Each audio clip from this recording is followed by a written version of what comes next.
Hello and a warm welcome to HW News Network, your one-stop show, truth be told, for some engaging and thought-provoking conversations. Leader of the opposition in the Lok Sabha and Congress MP Rahul Gandhi today said that the youngsters do not need to apologize to anyone, asserting that they have defended the constitution and the idea of India. Now, Gandhi made these remarks while addressing the media outside 10 Janpath. And his comments come amid ongoing disruptions in Parliament, where both the Lok Sabha and the Rajya Sabha have witnessed repeated adjournments due to sustained protests by opposition members. He argued that raising concerns over the country's education system was not a crime, describing it as a flawed system, a collapsing system, a useless system that urgently needs reforms. Now, what Rahul Gandhi again said, and I'm going to quote, that if anything, the system needs to be changed, it needs to be corrected, and that is all they were asking for. And alongside with Rahul Gandhi, there were four young protesters. One of the girls on whom the police had mistreated, shoving a baton in the buttocks of one of the girls. Then there was another girl who had tried to stop the van by single-handedly stopping the police van. She was also one of them. And so alongside, there were 3-4 girl protesters, female protesters who were there, and they narrated the tale as to how they were harassed, they were maligned, and they were troubled by the police, despite the Prime Minister saying that I have forgiven all of them. Now, the Congress leader further mentioned that the protesters were peaceful and accused the authorities of using excessive force against them. They were not being violent, they were not being aggressive, they were not being nasty, they were beaten, they were assaulted, and that they were threatened. That's what Rahul Gandhi alleged. He also criticized the alleged coercion of students into issuing public apologies, calling the entire exercise a complete nonsense. What exactly, again, he said, and I'm quoting, first forcing them to apologize, sending goons to their homes, sending goons into women's homes, forcibly making them apologize, making a 15-year-old girl apologize and then accepting that apology. That is complete nonsense. We do not accept it. And what Ria Ahir, the girl said, and while she was standing with Rahul Gandhi, she said that I'm not the girl who went viral, but I was the one who confronted the Mumbai police during the protests. She claimed that she had prevented the unlawful detention of several students and urged media to change its portrayal of the incident. Because the media has been harping over the fact that the girl went viral. That's what. So people say, and I'm quoting her, people say, I'm the girl who went viral for stopping the Mumbai police. But I want to tell the media that I'm the girl who stopped 20 children from being unlawfully detained. Appealing to the media to change your narrative and change your perspective, Ria Ahir alleged that she has faced sustained harassment since the incident. So these are just few examples, but the story doesn't end here.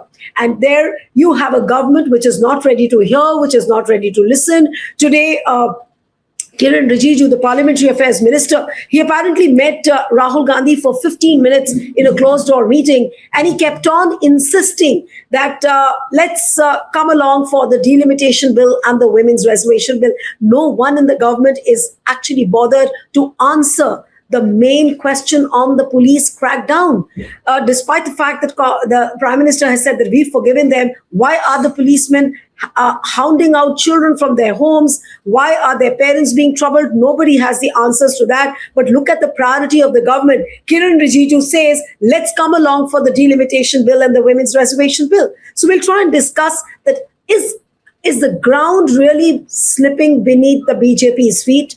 Have Amit Shah and Prime Minister Modi got everything which is horribly so wrong at this point of time? Joining me this evening is former Congress spokesperson, author and political commentator Sanjay Jha. Thank you so much, Sanjay, for joining. And just a short while back as we speak, Rahul Gandhi held a press conference outside 10 Janpath, addressing the media along with those four girls, the Bravehearts, how they faced, and they were narrating their tales. What is wrong with this government? Today, Kiran Rijiju says he's asking, appealing to the opposition to come along for the delimitation bill and the women's reservation bill. Nilu, good evening to you. Great to be on your program again. First and foremost, I mean, look at the condescending nature of Mr. Modi's government. Mr. Modi makes a tweet or and goes live on a video and says that I forgive the students for whatever language they used in criticizing his government and personally himself. Now, nobody is endorsing the use of abusive or vulgar language. But, this arrogance that says, I forgive you, is frankly speaking grating to the nerves. It is this government that refused to listen to the students for weeks on end. We all know how many students have committed suicide. I mean, Mr. Modi has no apology to offer to the families who are suffering today as you and I are talking because they have lost their children. I mean, what about the students who were protesting and were attacked with pellets and lathis? And everyone saw those images, AK-47 in Bihar. And Mr. Modi says, I forgive the students, when in fact it's what Mr. Modi should have said, I apologize on behalf of the government for the way we have failed the young, for the exams that have been cancelled, for everything that has gone wrong, terribly wrong. But Mr. Modi is stonewalling that. It all became about him playing a victim. And I think it's important to start the program by saying it, because it tells you the attitude and the entire demeanor of this government. See, the truth be told, let me borrow your program's headline. This government is authoritarian and fascist.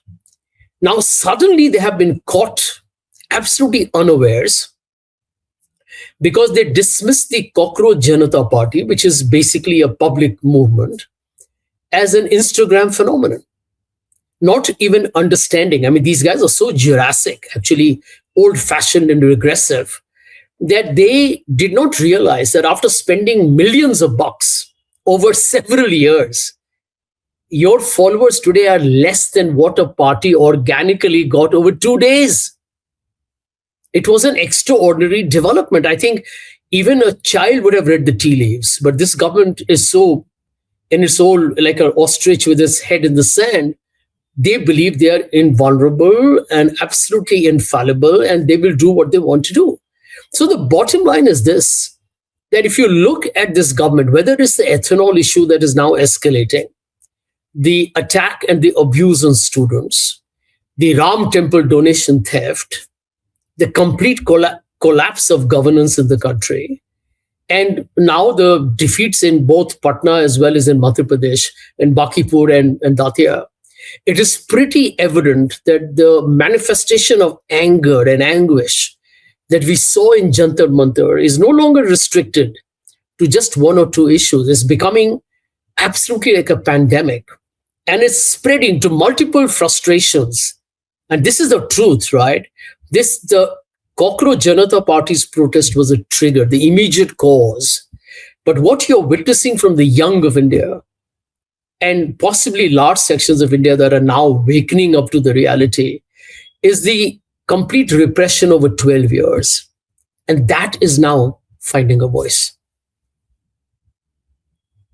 The impasse which exists, do you think that the government is really keen to break this logjam in parliament? Look at the way Kiran Rijiju, I mean, I was just wondering when I saw those stories coming out that Kiran Rijiju is trying to reach out to the leader of the opposition for the delimitation bill and the women's reservation bill. I mean, what the kind of priority which the government is according to, for them, these oppositions make no sense. It seems that the students' demand, the police crackdown on which Amit Shah should be answering, is nowhere in the priority of the government. They somehow want to get this delimitation bill passed. Well, I hope the people of India, many of them, I'm not saying all, many of them chose to be blindsided by the Modi government for too long. People like you and me and many others who did not even imagine that Mr. Modi will become Prime Minister in 2014. We saw it pretty early. The writing was on the wall. What has happened, a lot of us are not surprised at all. In a country where lynching has been normalized, where violence has been made, frankly, like a general development in society that we should not snigger over, where corruption has become a way of life, where a government openly obstructs parliament and blames the opposition. The gridlock is entirely the government's doing. I mean, let's understand what's happening in parliament. The opposition is rightfully saying that we want to know who ordered the assault on the young protesters. That's Gen Z, the future of this country. Young boys and girls, whoever was standing next to Rahul Gandhi, are brave children and brave young women and men. People who have actually stood up against an extremely, impregnable government, given the fact that it creates this enormous machinery of formidable power. That's courage. I think Rahul Gandhi in the opposition and anybody, including the Cockroach Janata Party, is right in asking, where is Mr. Amit Shah? Why has he gone MIA? People need actually answers from this government. Mr. Modi this was the time for Mr. Narendra Modi to hold a press conference, which is not done for 12 years. He's still doing the single, one-sided videos, which are now becoming object of ridicule because of the way they have been, kind of communicated.